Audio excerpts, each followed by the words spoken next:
નમસ્કાર મિત્રો, સ્વાગત છે આપનું. આપણે એનસીઆરટી સિરીઝની અંદર 2 ચેપ્ટર પૂરા કરી ચૂક્યા છીએ. હવે ત્રીજા ચેપ્ટરથી શરૂઆત કરી રહ્યા છીએ. જો કે આપણા જીપીએસસીનો જે સિલેબસ કે છે એ સિલેબસની શરૂઆત આ જ ચેપ્ટરથી થાય છે. વિશ્વાસ રાખો વિદ્યાર્થી મારી વાત ઉપર કે તમે આજે એનસીઆરટીની સિરીઝ કરી રહ્યા છો એ તમને દરેક એક્ઝામમાં કામ લાગશે. એ કોઈ પીએસઆઈ માટે, કોન્સ્ટેબલ માટે, જીએપીએસસી માટે કાંઈ અલગ અલગ એનસીઆરટી ભણવાની ન હોય. હું હંમેશા ક્લાસની અંદર કહેતો આવ્યો હોઉં છું અને હજી પણ તમને લોકોને કહું છું કે કોઈ પણ વસ્તુની અંદર, કોઈ પણ સબ્જેક્ટની અંદર હંમેશા એક જ વાર ક્લાસ કરવાના હોય છે, તો એક જ વાર ભણવાનું હોય છે. વારંવાર ભણીને કોઈ જે છે ફાયદો નથી. ઓકે, એટલે જે વિદ્યાર્થીઓને એવું છે કે નહીં સર અમારે વ્યવસ્થિત એનસીઆરટી ભણવી છે, ઓકે, તો એ લોકોને ખાસ સૂચના છે કે તેઓ એક નોટ્સ જે છે બનાવતા જાય. ઓકે, બીજી વસ્તુ તો કે આપણે જે આજે ચેપ્ટર ભણવાના છીએ, જો એ ચેપ્ટરનું નામ જ છે આરંભિક નગર. તો આરંભિક નગરની શરૂઆત કરતાં પહેલાં અમુક થોડીક ઇન્ફોર્મેશન ધ્યાન રાખજો વિદ્યાર્થી મિત્રો. આ આપણા એનસીઆરટીનું 3જા નંબરનું ચેપ્ટર છે. ઓકે, જેની અંદર હડપ્પા સભ્યતા વિશે આપણને માહિતી આપેલી છે. તો આપણે આ હડપ્પા સભ્યતા શું કહે છે એની ઉપર થોડીક ઇન્ફોર્મેશન લેશું. જો તમે આ ચેપ્ટર વ્યવસ્થિત રૂપથી જોશો તો તમને ખ્યાલ આવશે કે આની અંદર ટોટલ 9 અલગ અલગ જે છે એ ટોપિક આપેલા છે, તો નાના નાના ટોપિક જે છે આપેલા છે. એ પહેલાં મારે વિડીયોની અંદર અથવા તો લેક્ચરની અંદર અમુક ઇન્ફોર્મેશન આપવી છે, બેઝિક ઇન્ફોર્મેશન. ઘણા બધા વિદ્યાર્થીઓ એવું કહે છે કે સર પૂરું કરો જલ્દી. ઓકે, પ્લીઝ આ શબ્દનો પ્રયોગ ન કરો મારા ક્લાસની અંદર. ઓકે, પૂરું કરતા મને જે છે નહીં આવડે. પૂરું કરવા પર ધ્યાન શું લેવા આપો છો મને એ જ નથી ખબર પડતી. એક્ઝામ તમારા લોકોની આગળ આવી ગઈ, એમાં સબ્જેક્ટ બિચારો શું કરે એ કયો જરા. આજે તમને 40 દિવસનો ટાઈમ આપી દીધો. જો કે હવે 40 દિવસનો ટાઈમ એ નથી, હવે તો 30 દિવસનો ટાઈમ છે. તો તમે પર્સનલી મેસેજ કરીને એવી રીતના જાણ કરો કે સાહેબ ગમે એમ થાય પૂરું કરો. પૂરું ન થાય. ઓકે, એક વસ્તુને જે છે ધ્યાન રાખો અથવા તો જે છે ધ્યાન આપો કે આ ક્લાસ કર્યા બાદ તમે લોકોએ હાસિલ શું કર્યું એની ઉપર ધ્યાન આપો ને. કે આ ક્લાસથી શું તમને જે નહોતી ખબર પડતી સબ્જેક્ટની અંદર, કોઈ ટોપિકની અંદર, શું એ વસ્તુ તમને આવડી કે નહીં. જો તમે અમુક લોકો તો એવું કહે છે કે સર એક કામ કરો ને કે ડાયરેક્ટ અમને છે ને એને પીપીટીની નોટ્સ બનાવીને આપી દો, અમે અમારી રીતે કરી લેશું. જો તમને પીપીટીની નોટ્સ બનાવીને આપી દઈએ અને તમે એમ કહેતા હોય કે અમે અમારી રીતે જે છે કરી લેશું, તો આટલા ટાઈમથી તમે લોકો તમારી રીતથી કરી જ રહ્યા છો. તો આજે કોઈ એક એક્સપિરન્ટને કેમ 3-3, 4-4 વર્ષનો સમય લાગે છે? આનો અર્થ એવો થાય છે કે એક્સપિરન્ટ કાંઈક ને કાંઈક નાની મોટી ભૂલ કરી રહ્યો છે. આપણે આ એનસીઆરટી કરવાનો મૂળ ઉદ્દેશ્ય જ એ છે. ઓકે, કે જ્યાં આપણે નાની નાની ભૂલો કરી રહ્યા છીએ એ ભૂલને ઓછી કરવી. ધ્યાન રાખજો, આ એવી એક્ઝામ છે જેની અંદર એ વિદ્યાર્થી પાસ થાય છે જે સૌથી ઓછી ભૂલો કરે છે. અહીંયા એ વ્યક્તિ પાસ નથી થતો જે ભૂલ જ નથી કરતો. એવું બને જ નહીં આ એક્ઝામની અંદર ભૂલ ન થાય. આ એક્ઝામની ડિઝાઇન જ એવી રીતના કરેલી છે કે ભૂલ નાની મોટી થયા વગરની રહેશે નહીં. એ ધ્યાન જે છે રાખજો. કે એટલે એવી ઓલી ડિમાન્ડ જે છે નહીં કરવાની કે સર અમારથી કોઈ દી ભૂલ જ ન થાય. એવું ન હોય, ભૂલ બધાયથી થાય. પાસ એ કરશે જેની ભૂલ સૌથી ઓછી થઈ હશે. ઓકે, એ ધ્યાન જે છે રાખજો. એટલે આ ક્લાસની અંદર હાસિલ કરવા ઉપર ધ્યાન આપો અથવા તો શીખવા પર વધારે ધ્યાન આપો, નહીં કે પૂરું કરવા પર. જો તમે પૂરું કરવાની ગણતરી જે છે રાખશો તો પૂરું એના સમયને આધારે થશે. એવું નથી એક લેક્ચરની અંદર એક ચેપ્ટર આખું પૂરું જ કરી દેવાનું હોય. ઓકે, અમુક ચેપ્ટર હોય જેનું ઇમ્પોર્ટન્સ હોય તો એમાં 2 લેક્ચર થશે, 3 લેક્ચર થશે. ટોટલ 11 આપણા જે છે અલગ અલગ ચેપ્ટર છે. બની શકે આની અંદર 8 લેક્ચર જ જે છે આવે, અથવા તો બની શકે આની અંદર 16 લેક્ચર પણ થઈ જાય. એટલે પ્લીઝ આજે પૂરું કરવા વાળું જે છે ને એ એક વસ્તુથી બચવાનું. બીજો જે છે સવાલ એ આવે છે 2 લેક્ચર અપલોડ કર્યા ને પછી આ ઇન્ફોર્મેશન આપું છું. ઓકે, કારણ કે મારી પાસે આ બધા ક્વેશ્ચન આવ્યા એટલામાં. સર હવે તમારો નેક્સ્ટ લેક્ચર ક્યારે આવશે, હવે તમારો નેક્સ્ટ લેક્ચર ક્યારે આવશે? અરે એક વીકની અંદર 3 થી 4 આપણા ક્લાસ રહેશે. ઓકે, 3 થી 4 લેક્ચર જ જે છે આપે, કારણ કે બીજા બધા કામ હોય છે ને, એટલા માટે બીજા બધા લેક્ચર પણ લેવાના હોય છે. ઓકે, એટલા માટે 3 થી 4 લેક્ચરની એક અઠવાડિયાની ગણતરી રાખવાની. ઠીક છે. અને ત્યારબાદ લાસ્ટ જે છે વસ્તુ કે સર તમે એમ કહો છો કે વીકની અંદર 4 લેક્ચર જે છે આપે, તો પાકો ટાઈમ ટેબલ આપો. તમે એ પ્રમાણે, અરે અત્યાર સુધી તમે ટાઈમ ટેબલને ફોલો કરતા જ આવ્યા છો, એકવાર ટાઈમ ટેબલથી થોડાક અલગ થઈને જે છે વાત કરો તો વધારે જે છે મજા આવશે. ઓકે, એટલે દરેક વસ્તુની અંદર એકલું પરફેક્શન જે છે એ ન માગતા. જો દરેક વસ્તુની અંદર પરફેક્શન માગવા જશો તો તમે ઇનપરફેક્ટ જે છે થઈ જશો, આ ફિક્સ છે. ઓકે, એટલે અમુક વસ્તુ ઇનબેલેન્સ છે ને એઝ ઇટ ઇઝ જે છે રહેવા દો. બાકી ભણવાનો આનંદ જે છે લ્યો. જ્યાં જે વસ્તુ નથી સમજાતી, જ્યાં નથી ખબર પડતી, બિંદાસ કોમેન્ટની અંદર લખવાની જરૂર છે. ઓકે, લખો તમ તારે, હું તમને પ્રેમથી જે છે સવાલનો જવાબ જે છે આપીશ. બની શકે કે અવડો મોટો ઇતિહાસ હું ભણાવી રહ્યો છું, આપણે એનસીઆરટીને સ્ટડી કરી રહ્યા છીએ, તો નાની મોટી મિસ્ટેક મારાથી પણ જે છે થતી હોય, તો જો ભણાવવાની અંદર એ મિસ્ટેક આવી ગઈ હોય તો હું પણ એ વસ્તુ જે છે સુધારતો રહીશ. ઓકે, એટલે ધ્યાન રાખજો. તો હવે આપણું જે આજનું સેશન છે એની શરૂઆત કરીએ. આ સેશન 2 પાર્ટની અંદર હશે, ભાગ 1 અને ભાગ 2. ઓકે, આ ભાગ 1 છે. મને ખબર છે આ સેશન બહુ મોટું થવાનું છે, કારણ કે હડપ્પાના જે છે સેશન આની અંદર ભણ્યા બાદ તમારે બીજે ક્યાંય નહીં જવું પડે. આ ધ્યાન જે છે રાખજો. ઓકે, જેવો શરૂ જે છે કરીએ. શું કહે છે પહેલો ટોપિક જ આપણો જે છે એવું કહે છે હડપ્પાની વાર્તા. તો જ્યારે આપણે હડપ્પાની વાર્તાની શરૂઆત કરીએ છીએ તો આ વાર્તાની અંદર પહેલું નામ, જો અમુક કેરેક્ટર છે આ વાર્તાની અંદર, આપણી એનસીઆરટીમાં નાનો એવો ફકરો જ આપેલો છે. ઓકે, આપણે થોડુંક જે છે એ બ્રોડલી જે છે ભણવાના છીએ, તો અમુક કેરેક્ટર છે ને યાદ રાખવાના છે. એક વ્યક્તિ છે S.R. રાવ, આ વ્યક્તિને યાદ રાખજો. આ વ્યક્તિનું નામ જે છે એ બહુ જે છે એક્ઝામની અંદર આવે છે. જ્યારે હડપ્પા સભ્યતાની શોધ થઈ 1921ની અંદર, અને ત્યારબાદ 1924ની અંદર માર્શલ સાહેબે એ જાહેરાત કરી વિધિવત રૂપથી કે હા, સિંધુ સભ્યતા કે હડપ્પા સભ્યતા આપણને મળી આવેલી છે. ત્યારે S.R. રાવ સાહેબ હોય છે, જેમનું એક સ્ટેટમેન્ટ છે. એણે સ્ટેટમેન્ટ આપેલું છે કે માર્શલ ને भारत के इतिहास को करीब करीब 3000 साल पीछे धकेल दिया या पीछे छोड़ दिया. अर्थात જ્યાંથી આ ભારતની ઇતિહાસની શરૂઆત થાય છે, હવે પછી આ ઇતિહાસની શરૂઆત 3000 વર્ષ પહેલા જે છે થશે. આ સ્ટેટમેન્ટ છે S.R. રાવ સાહેબનું જે છે. ઓકે, એટલા માટે કારણ કે 1920 લગી ભારતીય ઇતિહાસની અંદર સિંધુ સભ્યતાનું ચેપ્ટર નહોતું. આપણો ઇતિહાસ વૈદિક સભ્યતાથી શરૂ થતો હતો, પરંતુ જ્યારે સિંધુ સભ્યતા સામે આવી ત્યારબાદ હવે આપણો આખો ઇતિહાસ જે છે એ સિંધુ સભ્યતાથી શરૂ થાય છે. બસ આટલો ફરક છે. આ આખું ચેપ્ટર આ ગોલ્ડન વર્ડ્સ છે. ઓકે, આ આખું ચેપ્ટર અઝપ્શન, ધારણાના આધાર પર લખાયેલું છે. તો ધારણાના આધાર પર તમે ત્યારે જ વસ્તુ લખી શકશો જ્યારે તમારી પાસે સાબિતી હશે. જ્યાં સુધી સાબિતી નહીં હોય ત્યાં સુધી તમે કોઈ એક પણ વસ્તુ લખી શકશો નહીં. આપણા હડપ્પાની વાર્તાની અંદર સામાન્ય રૂપથી જો શરૂઆત થતી હોય તો એ શરૂઆત જે છે થાય છે બ્રન્ટન બંધુથી. બ્રન્ટન બંધુ એક રેલવે કોન્ટ્રાક્ટર હોય છે, જે કરાચીથી લાહોરની રેલવે લાઇન બનતી હોય છે એની અંદર રેલવે લાઇન બિછાવવાનું કાર્ય કરતા હોય છે. પણ હું થોડીક શરૂઆત પાછળથી કરીશ. શરૂઆત 1826થી થાય છે. ઓકે, 1826. જરૂરી નથી હું વારા ઘડે જે છે કેમેરા સામું જોઉં છું. ઓકે, મારું ધ્યાન હવે જે છે થોડું ભણાવવાની અંદર હશે. 1826ની અંદર એક વ્યક્તિ હોય છે, નામ છે ચાર્લ્સ મેસન. બસ આ એક વ્યક્તિને યાદ રાખજો. આ પહેલા વ્યક્તિ હતા જેણે, જોકે આ મૂળ રૂપથી એક સૈનિક જે છે એ હતા અથવા તો સેનાપતિ હતા. ઓકે, તમે લોકો મોડર્ન હિસ્ટ્રીની અંદર એક યુદ્ધ જે છે ભણો છો. આ યુદ્ધને કહેવામાં આવે છે બીજું આંગ્લ મરાઠા યુદ્ધ.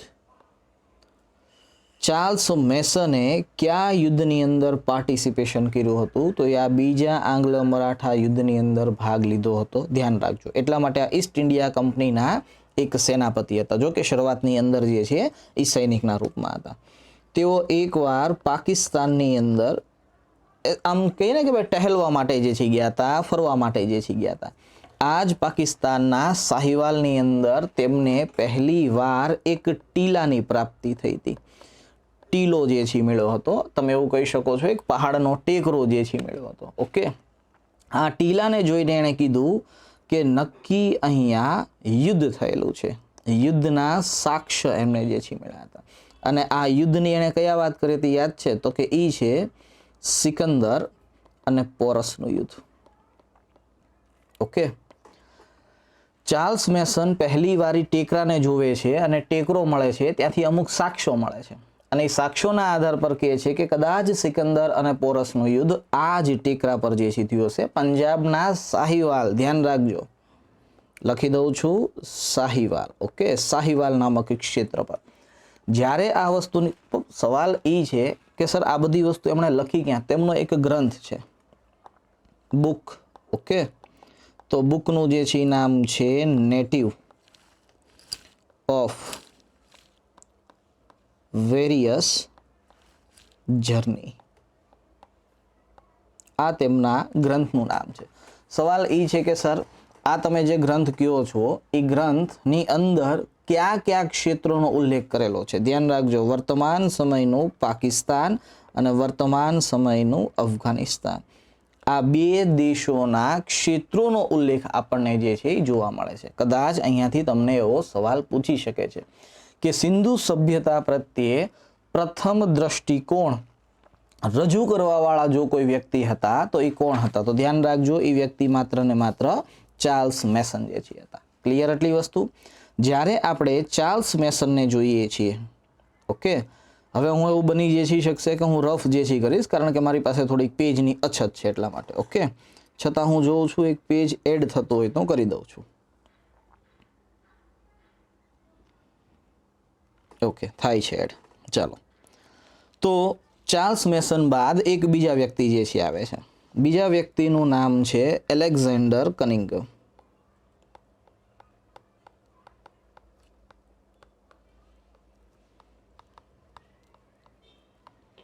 ઓકે, આ બીજું કેરેક્ટર છે જે આપણે યાદ રાખવાનું છે. પહેલું કેરેક્ટર કયું આપણે યાદ રાખવાનું છે? તો કે ચાર્લ્સ મેસન. અને બીજું કયું કીધું છે? તો કે એલેક્ઝાન્ડર કનિંઘમ. સામાન્ય રૂપથી આ ઈસ્ટ ઇન્ડિયા કંપનીના એન્જિનિયર હતા. ઓકે, જો કે સારી સારી શોધ બધી એન્જિનિયરો જ કરે છે શરૂઆતની અંદર. તેઓ ઈસ્ટ ઇન્ડિયા કંપનીની અંદર એક મુદ્રાશાસ્ત્રીના રૂપમાં હતા કાર્યરત. આપણને એ સવાલ પૂછે છે કે સિક્કાઓના અધ્યયનને શું કહેવામાં આવે છે? તો આપણે કહીએ છીએ ન્યુમેસ્મેટિક્સ કહેવામાં આવે છે, રાઈટ ને? તો આ જે સિક્કાઓના અધ્યયન કરતા હોય છે એને શું કહેવામાં આવે છે? તો કે તેમને મુદ્રાશાસ્ત્રી કહેવામાં આવે છે. તો ધ્યાન રાખજો, ચાર્લ્સ મેસન મુદ્રાશાસ્ત્રી હતા. તેઓ 1855 અથવા તો 56ની અંદર જે રીતે યાત્રા કરી હતી આની પહેલા ચાર્લ્સ મેસને, એ જ રીતે ફરી વખત એલેક્ઝાન્ડર કનિંઘમ શાહીવાલ ક્ષેત્રની યાત્રા કરે છે. જ્યારે તેઓ શાહીવાલ ક્ષેત્રની યાત્રા કરે છે ત્યારે તેમના હાથમાં એક મોહર આવે છે. ઓકે, આ પહેલા વ્યક્તિ હતા જેના હાથમાં તમે એવું કહી શકો છો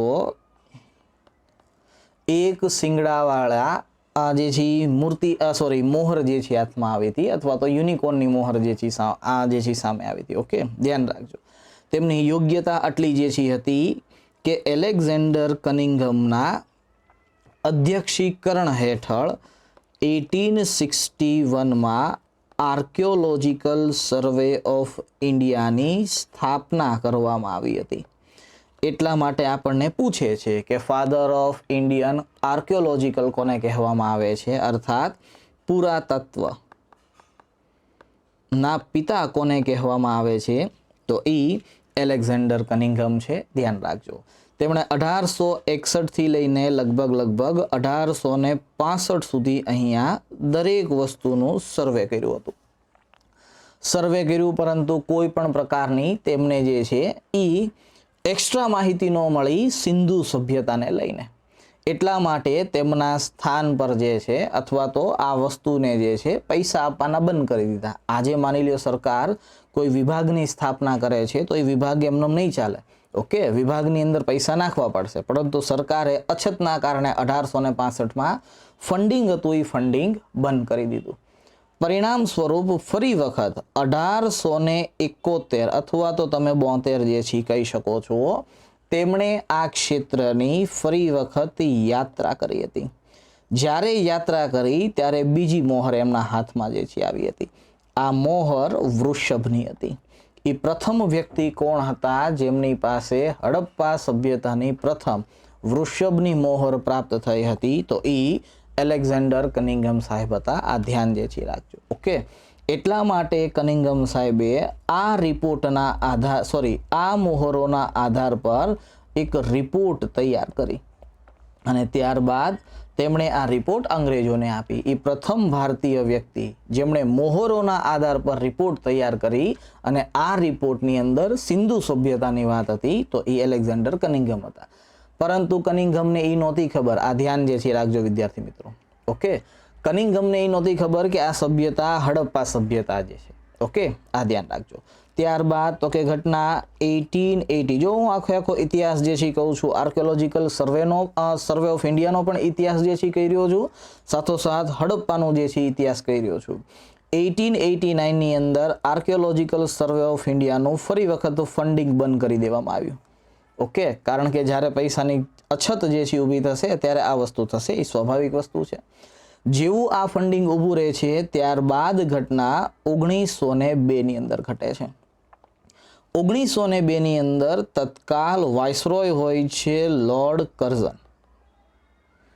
ઓકે, અને તેના જ સમયની અંદર આર્કિયોલોજીકલ સર્વે ઓફ ઇન્ડિયાના ડાયરેક્ટર જનરલ, આને ખાલી જે છે ડાયરેક્ટર બનાવવામાં આવ્યા હતા, હવે પછી બને છે ડાયરેક્ટર જનરલ, અને આ ડાયરેક્ટર જનરલ હોય છે જ્હોન માર્શલ. આ John Marshall archaeological survey of ઇન્ડિયાના પદ પર 1928 સુધી રહે છે. 1902 થી લઈને 1928 સુધી કોઈ વ્યક્તિ એક જ પદ પર કામ કરે છે. હવે સમજો સરખી રીતના જે છે. ઓકે, કે આર્કિયોલોજીકલ સર્વે ઓફ ઇન્ડિયાની અંતર્ગત જો પૂછે કે હડપ્પા સભ્યતાની શોધ થઈ ત્યારે તેના ડીજી કોણ હતા, તો ધ્યાન રાખજો એ કોણ જે છે હશે? જ્હોન માર્શલ હશે. ઓકે, હવે થોડાક આગળ જે છે વધીએ. હવે ખબર પડી ગઈ હશે કે આપણે કઈ રીતના આગળ વધી જે છે રહ્યા છીએ. જુઓ જરાક, ઘટના 1917ની છે. 1917ની અંદર ડાયરેક્ટર જનરલ જ્હોન માર્શલ બે વ્યક્તિની નિમણૂક કરે છે, જેમાં એક વ્યક્તિનું નામ છે આર.ડી. બેનર્જી, જેને તમે લોકો રખાલદાસ બેનર્જી કહો છો. અને ત્યારબાદ જે છે એક વ્યક્તિ છે રાય બહાદુર દયારામ સહાની, આર.ડી. સહાની. બે વ્યક્તિની નિમણૂક કરે. આ બંનેને કહે છે કે જાઓ અને ત્યાં જઈને શોધખોળ જે છે કરો. ધ્યાન રાખજો, સહાની સાહેબની શોધખોળ માટે સ્થળ આપ્યું હતું એ હડપ્પા હતું. ઓકે, અને સોરી હા બરાબર છે, આર.ડી. સહાનીને જે સ્થળ આપ્યું હતું શોધખોળ માટે એ હડપ્પા હતું, જ્યારે બેનર્જી સાહેબને જે સ્થળ આપ્યું હતું એ મોહેન્જો-દડો હતું. આ બંને ત્યાં જાય છે, શોધખોળ કરવાનો પ્રયત્ન કરે છે, પરંતુ સફળતા નથી મળતી. ઓકે, કહેવાય છે એવું કે માર્શલને વિશ્વાસ હતો કે કોઈ પણ પ્રકારે બેનર્જી જે છે એ એમને નિરાશ નહીં કરે. પરંતુ જાણીને આશ્ચર્ય થશે, આર.ડી. બેનર્જી હોય છે, દયારામ સહાની હોય છે, એ સૌ પ્રથમ 1921ની અંદર રાવી નદીના કિનારે હડપ્પાની શોધ કરે છે, અને ત્યારબાદ 1922ની અંદર સિંધુ નદીના કિનારે મોહેન્જો-દડોની શોધ થાય છે. પહેલી વાર આવી રીતના શોધ સામે જે છે આવે, ખ્યાલ પડે છે કે કઈ રીતે એક સ્થળ જે છે એ ઊભું છે. બીજી તરફ જ્યારે આ વસ્તુનો ખ્યાલ જે છે માર્શલ સાહેબને જે છે ખબર પડે છે, માર્શલ 1924ની અંદર એક મેગેઝિન બહાર પાડતો હોય છે, આને કહેવામાં આવે છે લંડન નિકલ. આ લંડન નિકલ નામના મેગેઝિનમાં ઓકે તેઓ વિધિવત રૂપથી જાહેરાત કરે છે કે હા અમે હડપ્પા સભ્યતાની શોધ જે છે કરી છે. પરંતુ ધ્યાન રાખજો, હડપ્પા સભ્યતાની શોધ કરી છે એનું નામ નથી આપેલું. 1928 માર્શલ રિટાયર થવાના હોય છે, એની પહેલા તેઓ 1927ની અંદર તેઓ આ સભ્યતાનું નામ હડપ્પા સભ્યતા જાહેર કરે છે। ક્લિયર છે આટલી વસ્તુ? આવી રીતના પહેલી વાર આખું હડપ્પા સ્થળ અથવા તો સભ્યતા તેમની સામે આવે છે। તમે એમ કહેતા હતા કે સર 3 જે છે કેરેક્ટરને યાદ રાખવાના છે। ઓકે, પહેલા આની અંદર જો અમે કેરેક્ટર યાદ રાખ્યા હોય તો એ છે ચાર્લ્સ મેસન, બીજા વ્યક્તિ યાદ રાખ્યા હોય તો એલેક્ઝાન્ડર કનિંઘમ। સાહેબ આ ત્રીજા વ્યક્તિ કોણ છે? ત્રીજા વ્યક્તિનું નામ મેં તમને લોકોને કીધું હતું બ્રન્ટન બંધુ, જ્યાંથી આપણે શરૂઆત કરી હતી, રાઈટ ને? બ્રન્ટન બંધુની અંદર એક બ્રન્ટન બંધુ છે જેમ્સ બ્રન્ટન અને એક બ્રન્ટન બંધુ છે વિલિયમ બ્રન્ટન। આ બંનેનો ફાળો એટલો જ હોય છે કે એક બાજુ લાહોર હોય છે, જ્યાંથી રેલવે લાઇન બહાર પડે છે, ઓકે, અને બીજી બાજુ હોય છે કરાચી। ધ્યાન રાખજો, આ કરાચી તત્કાલ બંદર હતું। અંગ્રેજોનો નિયમ હતો કે કોઈ પણ મોટા શહેરને તેઓ બંદરની સાથે જોડી દેતા હતા, એટલા માટે રેલવે લાઇન તેમણે સૌથી પહેલા શરૂ કરી હતી બોમ્બેથી થાણે, કારણ કે બોમ્બે એક પોર્ટ હતું, તો એ જ રીતે કરાચી એક પોર્ટ છે। લાહોર મોટું ક્ષેત્ર છે, તો કાચી વસ્તુ બંદર સુધી કરાચીમાં લાવવામાં આવશે અને કરાચી બાદ આને જે છે શિફ્ટ કરી દેવામાં આવશે તત્કાલ ઇંગ્લેન્ડની અંદર, ઓકે। એ જ રીતે ઇંગ્લેન્ડમાં તૈયાર થતી વસ્તુ કરાચી લાવવાની છે અને ત્યારબાદ તેને પહોંચાડી દેવાની છે લાહોરની અંદર। તો આની અંદર જે આ સ્લીપર છે, રાઈટ, આ સ્લીપર અલગ અલગ પ્રકારે બનાવવામાં આવતા હોય છે। કહેવાય છે કે આ બ્રન્ટન બંધુઓએ સ્લીપર બનાવતી વખતે આ બંને રેલવે ઠેકેદાર જે છે હતા, ઘટના 1856ની છે, ઓકે, આ ધ્યાન રાખજો। 1856 બાદ જ તે જો અહીંયા સરખી રીતના ખ્યાલ આવશે, 1856 બાદ જ એલેક્ઝાન્ડર કનિંઘમ ત્યાં જે છે પહોંચે છે। 1856ની ઘટના હોય છે જ્યારે આ બંને ભાઈઓ આ જે પથ્થરના અથવા તો ઈંટો જે હોય છે એનો સ્લીપર તરીકે ઉપયોગ કરે છે। તો આ 3 કેરેક્ટર છે આપણે યાદ જે છે રાખવાના છે। તો પહેલી વાર આવી રીતના હડપ્પાની જે છે એ શોધ શરૂ થાય છે। જો તો જરાક અહીંયા જે છે શું આપેલું છે, પહેલું જે છે તો કે હડપ્પાની વાર્તા, ત્યારબાદ સેકન્ડ શું આપેલું છે તો કે નગરોની વિશેષતા।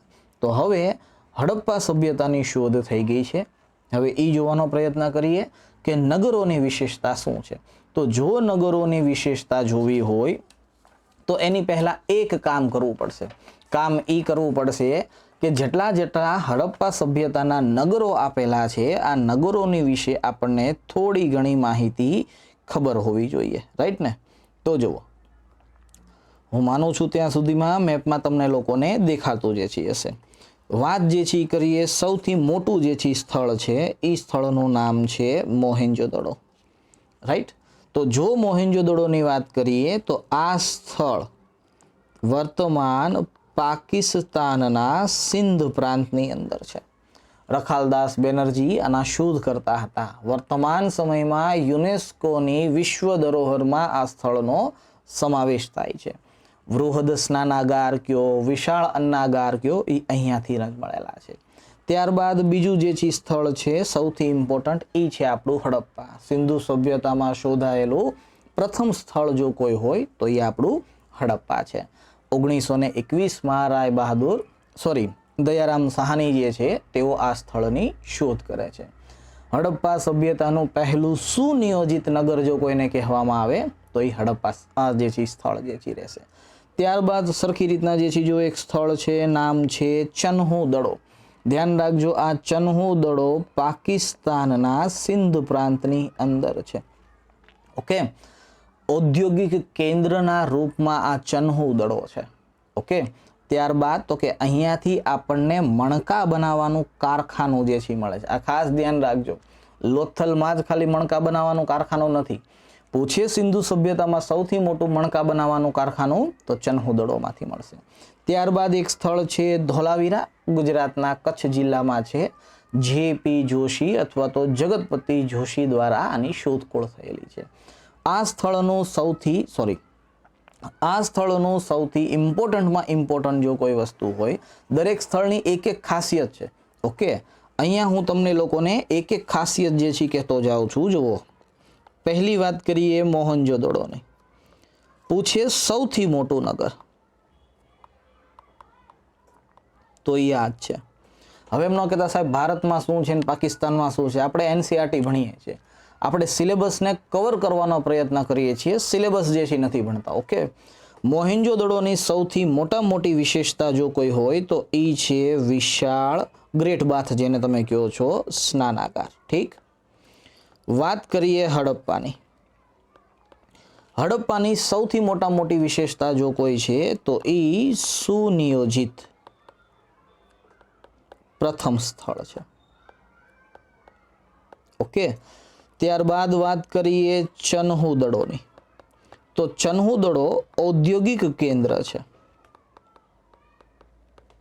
મણકા બનાવવાનું કારખાનું, હમણાં થોડીક વાર પહેલા વાત કરીએ. જો વાત કરીએ ધોળાવીરાની,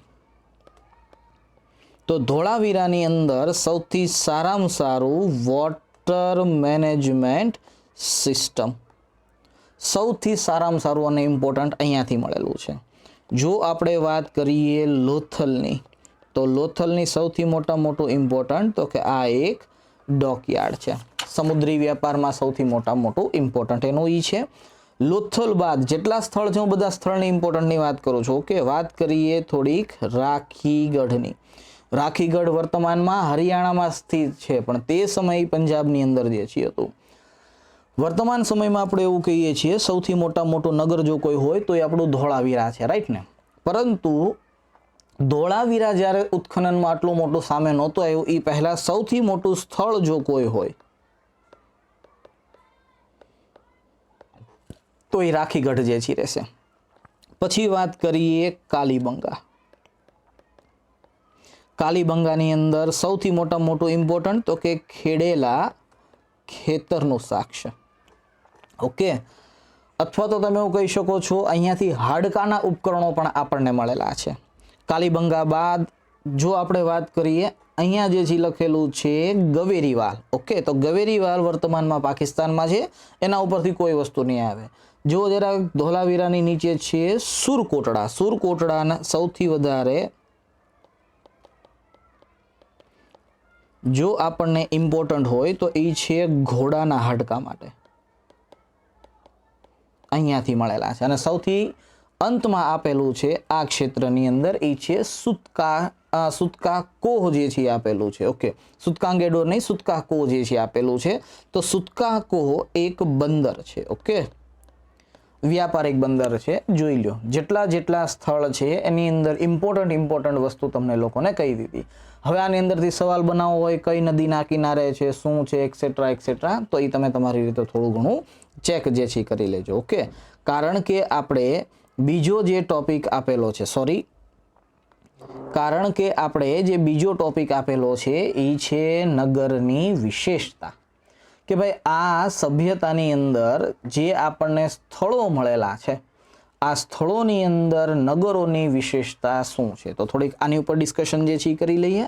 ધ્યાન રાખજો, હું તમારા લોકોનો વધારે પડતો સમય નહીં જે છે બગાડું. મારી પાસે ખાલી ને ખાલી ભણવાની અત્યારે વાત હશે. તમને સલાહ આપવાની, સૂચન આપવાની, ખોટું જ્ઞાન આપવાની, આ બધી વસ્તુનો ટાઈમ એક સમય બાદ આવશે. પહેલાં જે નિશ્ચિત કરેલું કાર્ય છે એને પૂરું કરીએ, ત્યારબાદ બીજી બધી વાતો જે છે કરશું. બાકી જો તમને સલાહ આપવામાં વાતો કરવામાં જે છે ટાઈમ વયો જશે તો મેઇન વસ્તુ જે છે નથી સમજાવવાની તમને લોકોને. એની કરતાં બેસ્ટ છે પહેલાં આપણે ભણવાનું કામ કરી લઈએ.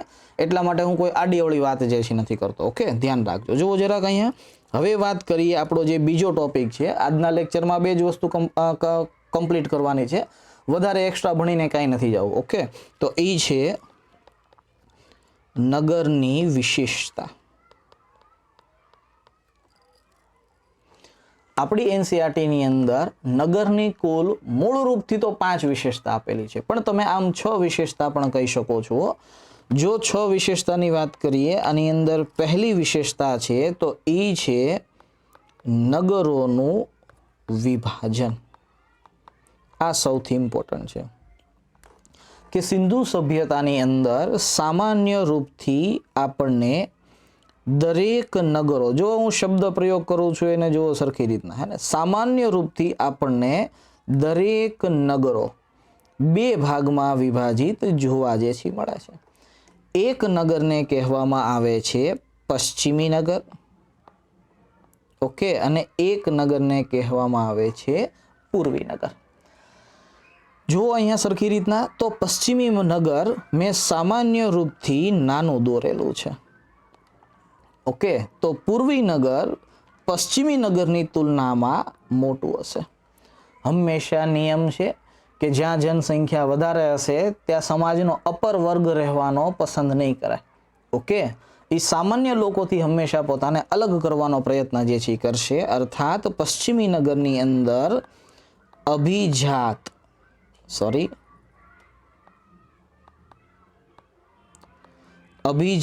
વર્ગ નિવાસ કરે છે, જ્યારે પૂર્વી નગરમાં સામાન્ય વર્ગ નિવાસ કરે છે.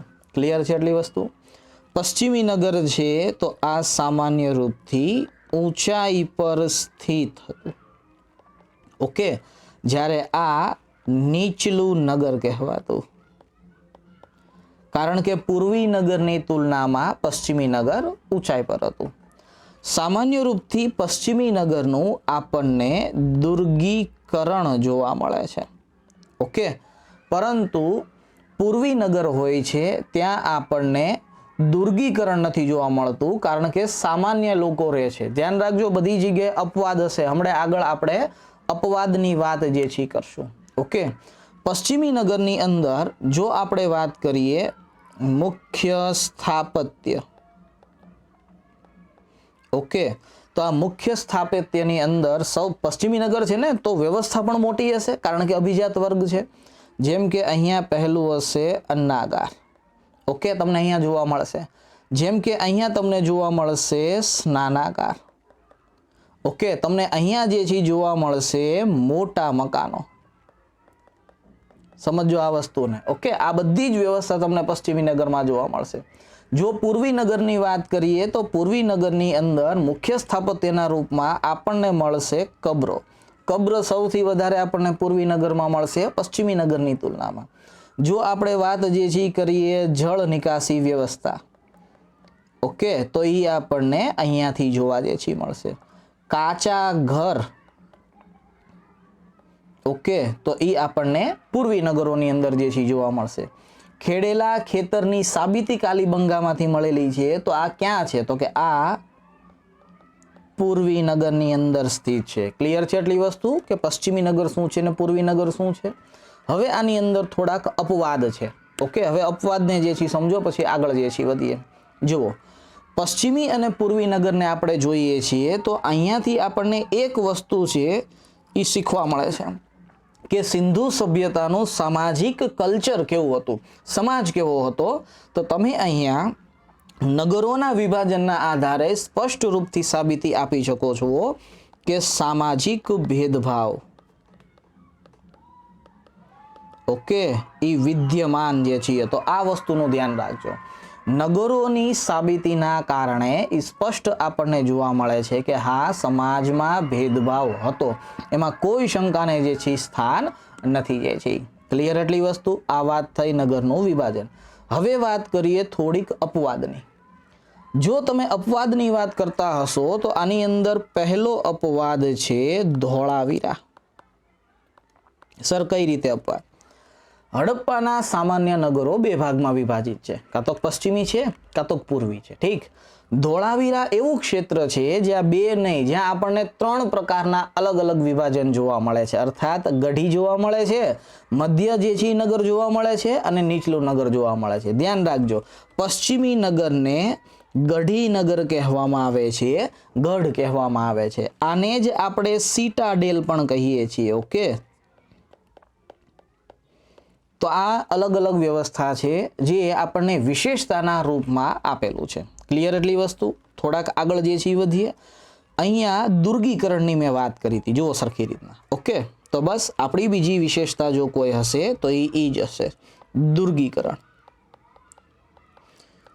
સિંધુ સભ્યતાની વિશેષતાઓ પૂછે તમને લોકોને જીપીએસસી મેઇન્સમાં અથવા તો પીએસઆઈની મેઇન્સમાં, તો તમે અહીંયાથી લખી શકો છો, ઓકે, જો આપણે દુર્ગીકરણની જે છે વાત કરીએ તો તમે એવું કહી શકો છો કે પશ્ચિમી નગર સામાન્ય રૂપથી ઓકે ઊંચાઈ પર જે છે બનેલા હતા અને તેમનું દુર્ગીકરણ જે છે થયેલું હતું. તો અહીંયા લખી શકીએ આપણે કે પશ્ચિમી નગરનું દુર્ગીકરણ જોવા જે છે મળે છે.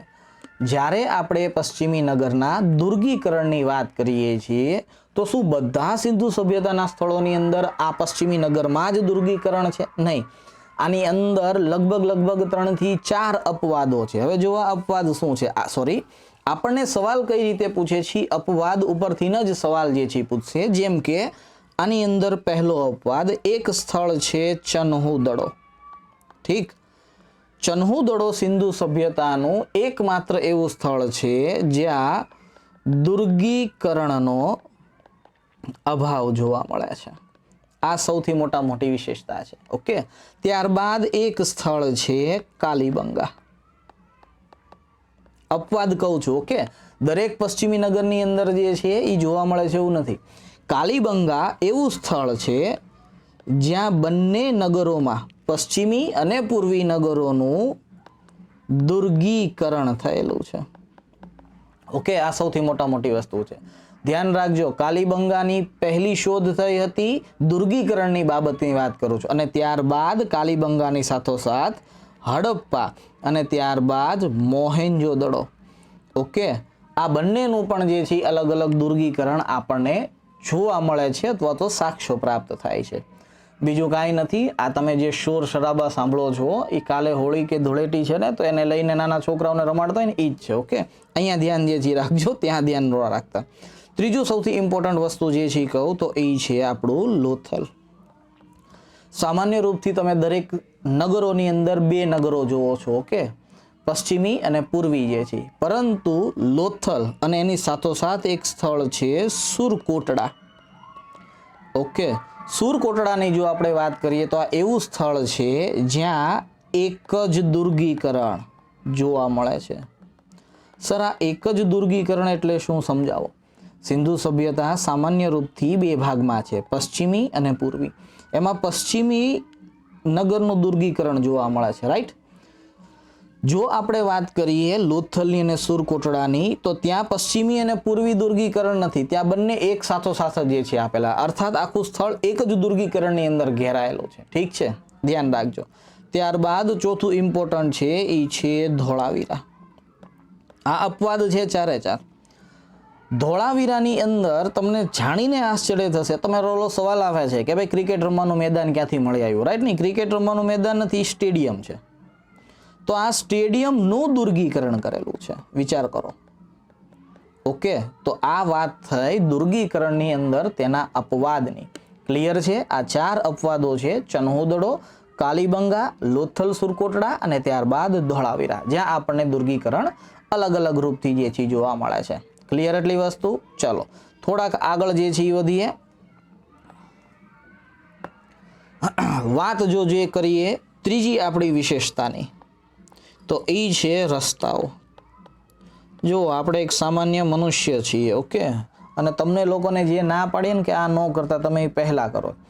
અત્યાર સુધી હું ભણાવતો હતો ને તો તમને સાઈડનો અવાજ નહોતો આવતો, પરંતુ મેં જ્યારે જેવી વાત કરીને કે કકડાટ થઈ રહ્યો છે, તમને સાઈડનો અવાજ આવશે, એટલે હવે તમારા લોકોનું ધ્યાન એ ભણવામાં નથી, એ સાઈડનો અવાજ સાંભળવામાં છે કે આ સાઈડમાં શું ચાલી રહ્યું છે. એ જ્યાં જે ચાલી રહ્યું હોય અહીંયા ધ્યાન આપો, અહીંયાથી ક્વેશ્ચન આવશે.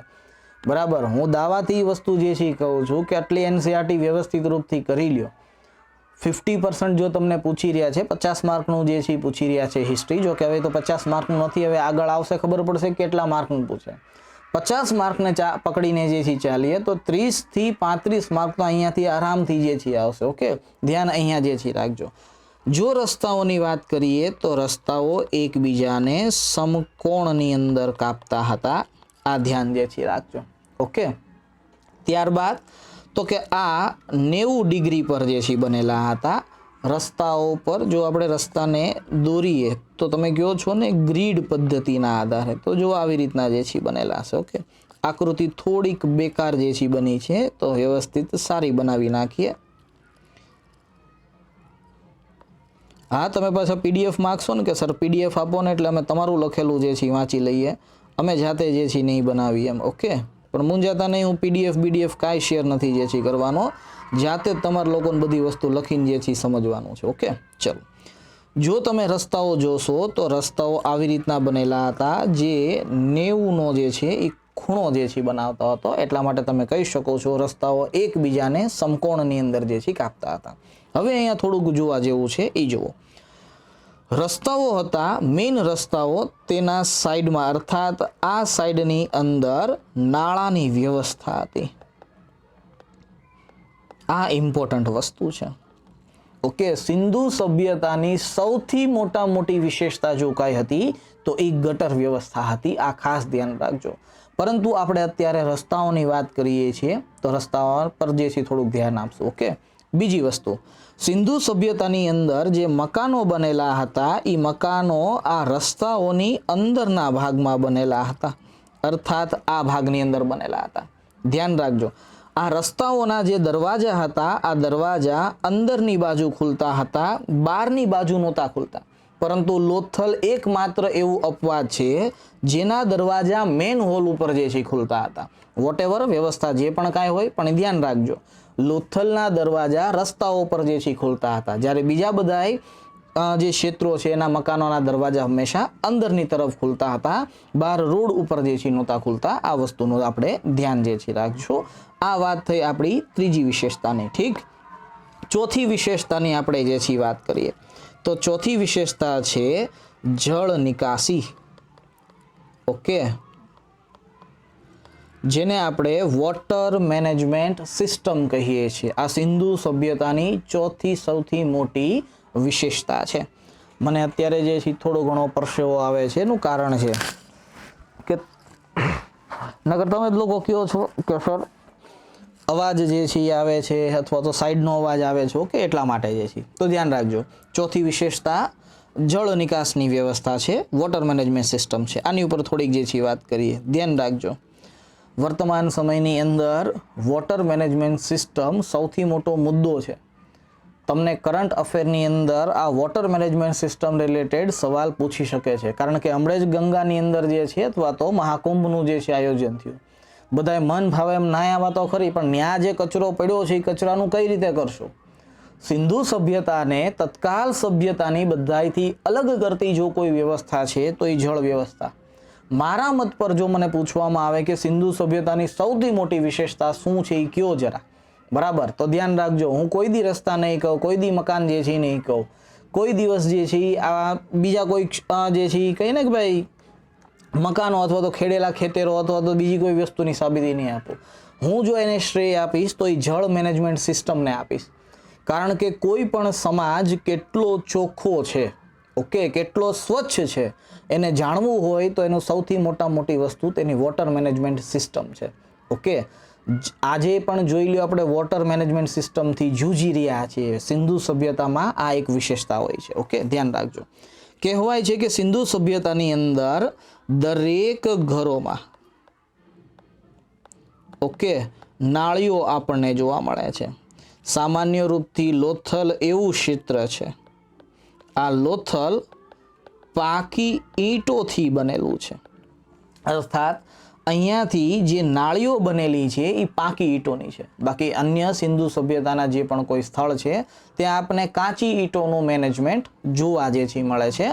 આ ધ્યાન જે છે રાખજો. સાથોસાથ એવી રીતના નાળીઓ બનાવેલી છે, જો આ ક્ષેત્ર એવી રીતના નાળીઓ બનાવેલી છે કે તે એક મેઇન હોલ સાથે જે છે મળે છે. આ વસ્તુનું ધ્યાન રાખજો. સિંધુ સભ્યતાની અંદર આપણને જે છે મેઇન હોલ પણ મળે છે, અને આ જ રસ્તાને આપણે ચોરાહા કહીએ છીએ કે સિંધુ સભ્યતામાં રસ્તાઓના મોટા રસ્તાઓના સ્થાન પર ચોરાહા પણ જોવા મળે છે. ક્લિયર છે એટલી વસ્તુ? હવે થોડાક અપવાદ કહીએ, જેમ કે એક સ્થળ છે બનાવલી અથવા તો બનવાલી. બનાવલી કયો કે બનવાલી કયો, આ એવું સ્થળ છે જ્યાં નાળીના કોઈ પણ પ્રમાણ જોવા નથી મળ્યા. વિચાર કરીને જોવો તો અપવાદ તો બધે હશે. બીજું એક અપવાદ છે કાલીબંગા. સામાન્ય રૂપથી જેટલી પણ નાળીઓ હતી એ કાચી ઈંટોની બનેલી હતી અથવા તો પાકી ઈંટોની બનેલી હતી.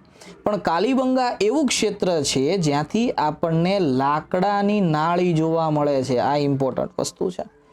ઓકે, તો આ વાત થઈ હડપ્પા સભ્યતાની ચોથી વિશેષતાની કે ભાઈ આ નગરની અંદર આપણને શું જોવા મળે છે. જો આપણે પાંચમી વિશેષતાની વાત કરીએ હડપ્પા સભ્યતાની અંદર તો એ છે ઈંટ. આ પાંચમી વિશેષતા આપણી એનસીઈઆરટી ની અંદર આપી છે. ધ્યાન રાખજો, હું એ જ વસ્તુની વાત કરીશ જે આપણી એનસીઈઆરટી માં આપેલી છે. હું કોઈ એક્સ્ટ્રા જે છે ઓલી વસ્તુ નહીં કરું કે આની અંદર. હા, જ્યાં મને એવું લાગે છે કે એનસીઈઆરટી માંથી થોડુંક એક્સ્ટ્રા આપવા જેવું છે આપણે એની વાત જે છે કરશું. ઓકે, તો ધ્યાન રાખજો. બીજી વસ્તુ, જો આપણે ઈંટની વાત કરીએ તો સિમ્પલ સવાલ, હડપ્પા સભ્યતામાં પાકી ઈંટોનો પ્રયોગ થયો છે, એમાં કોઈ શંકાને સ્થાન નહીં. પણ સૌથી વધારે કઈ ઈંટોનો પ્રયોગ થયો છે તો હડપ્પા સભ્યતાની અંદર સૌથી વધારે કાચી ઈંટોનો પ્રયોગ થયો છે. કારણ કે પૂર્વી નગર હતા નહીં, બહુ મોટા હતા, અને આ પૂર્વી નગરોમાં જ કાચી ઈંટોનો પ્રયોગ સૌથી વધારે થયો છે. એવું નથી કે પાકી ઈંટોનો પ્રયોગ નથી થયો. ધ્યાન રાખજો સરખી રીતે. મોટા જેટલા ભવનો છે, ઓકે, આ મોટા ભવનની અંદર પાકી ઈંટોનો પ્રયોગ થયો છે. આ સૌથી વસ્તુ ઇમ્પોર્ટન્ટ છે. એટલે આપણે જ્યારે કોઈ કોન્સેપ્ટ ક્લિયર કરતા હોય ને ત્યારે આ વસ્તુ નાની નાની હોય છે ને ભૂલી જઈએ છીએ. ઈંટોના રેશિયાની વાત કરીએ તો એ 4:2:1 છે.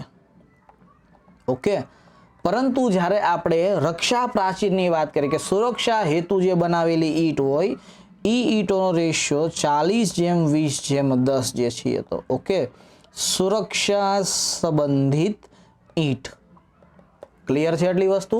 તો આ ધ્યાન જે છે રાખજો. અને હવે તો કે લાસ્ટ, જેના કારણે આ સભ્યતાને આપણે નગરીય સભ્યતા કહીએ છીએ તો એ છે ભવન નિર્માણ. સિંધુ સભ્યતાની અંદર સામાન્ય રૂપથી 1 માળ, 2 માળ અથવા તો 3 માળ સુધીના મકાનો આપણને મળી આવ્યા છે. આ ઇમ્પોર્ટન્ટ છે. ક્લિયર છે આટલી વસ્તુ? પણ આની અંદર એ થોડી ઘણી જે છે વિશેષતા હશે. પૂછે કે આ મકાનો શેના બનેલા છે તો સામાન્ય રૂપથી આ મકાનો ઈંટોના બનેલા છે. સામાન્ય રૂપથી કીધેલું છે. અપવાદ હશે? અપવાદ છે ધોળાવીરા. ધોળાવીરાની અંદર એવું મકાન મળેલું છે જે પથ્થરથી બનેલું છે. બરાબર, આ આપણો સવાલ છે. તો એવું નથી કે ખાલી ઈંટોથી જ જે છે એ બને છે, પરંતુ આપણને પથ્થરથી બનેલું પણ મકાન જે છે જોવા મળેલું છે. ધ્યાન રાખજો, આ ઈંટોથી આપણને કૂવા પણ જોવા જે છે મળેલા છે. જેમ કે હડપ્પા સભ્યતાની અંદર દરેક સામાન્ય ઘરોમાં એક કૂવા જોવા મળે છે, જેનું સૌથી મોટું ઉદાહરણ મોહેન્જો-દડો છે. ઓકે, કે 3 ઘરોમાંથી એક ઘરની અંદર તો કૂવો આપણને મળી આવેલો છે. આઈ હોપ વિદ્યાર્થી મિત્રો કે તમને આ લેક્ચર વ્યવસ્થિત રૂપથી સમજાયો હશે. હજી આપણે ખાલી 2 જ વસ્તુની વાત જે છે કરી છે. ઓકે, જો કે મૂળ રૂપથી 3 વસ્તુની વાત કરી છે. સોરી, ફરી વખત જે છે ઉપર જઈ લઈએ ને જોઈએ શું ભણી ગયા આપણે અત્યાર સુધીની અંદર. ઓકે, જુઓ, પહેલી વસ્તુ જે છે જોઈ હતી હડપ્પાની વાર્તા. ત્યારબાદ આપણે આખું મેપિંગ જે છે કર્યું હતું, રાઈટ, કે જે મેપ આપેલું છે એમાં સ્થળ આપેલા છે એની વિશેષતાઓ શું છે, અને ત્યારબાદ બીજું છે નગરોની વિશેષતા. આટલી વસ્તુ કરી. હવે પછીના સેશનની અંદર આપણે જે 3, 4, 5, 6, 7, 8 અને 9 જે છે એને જોવાનો પ્રયત્ન કરશું. પણ મને ખબર છે કેપેસિટી અહીંયા સુધીની છે તો અહીંયા સુધી રાખીએ. બીજી ખાસ વસ્તુ વિદ્યાર્થી મિત્રો, જો વિડીયો પસંદ આવ્યો હોય તો લાઈક કરો, શેર કરો અને સબસ્ક્રાઇબ જે છે કરો. ઓકે, તમારા સબસ્ક્રાઇબથી ઘણો બધો ફાયદો થાય છે. એ મને હમણાં થોડાક સમય પહેલાં જે છે ખબર પડી. ઓકે, તો પ્લીઝ સબસ્ક્રાઇબ કરો અને ત્યારબાદ શેર કરો. આજ અહીંયા સુધી રાખીએ. છતાં પણ કોઈ સવાલ હોય તો બેધડક તમે જે છે કમેન્ટની અંદર પૂછી શકો છો. યોગ્ય સમયે યોગ્ય જવાબ મળી જશે. Thank you very much.